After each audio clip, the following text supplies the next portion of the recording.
ايه يا ماما ده؟ انت لسه بتكنسي بالمقشه ليه؟ والمكنسه اللي انا جايبها لك هديه من تينيكو دي وترجعي تقولي محدش بيجيب لي هدايا ومحدش بيجيب لي حاجه. مكنسه ايه دي يا بت؟ مفيش احسن من المقشه اللي متعودين عليها طول عمرنا يا ماما. المكنسه دي بتجيب تحت الانتريهات وتحت الترابيزات، الاماكن اللي ما بيوصلهاش مقشات. تعالي اوريكي. وريني كده عشان اصدقك يا ماما. المقشه دي زي ما انت شايفه كده بتنزل 360 درجه على الارض، يعني بتجيب لك الخبايا والحاجات المستخبيه اللي مفيش ولا مقشه توصل لها. ابوس ايدك ارحمين.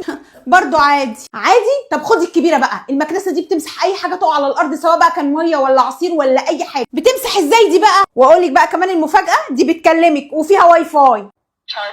بلوتوث ايه واي فاي ايه اللي انت بتكلميني فيه؟ وانت قاعده في فرح العمده يا بت؟ استنى انا هوريكي. وصابون سايل كمان اهو في الارض، وملح، وبذور شيا كمان اهي في الارض اهو.